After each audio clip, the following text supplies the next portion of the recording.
इन सब गाड़ियों में से कौन सी गाड़ी को आज ये हथौड़ा अपना निशाना बनाएगा? चलिए देखते हैं।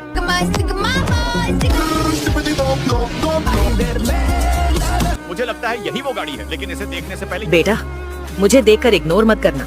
इस बार जो भी एग्जाम में पास होना चाहता है मैं पास कर दूंगी, मगर मेरा भी एक काम करना होगा।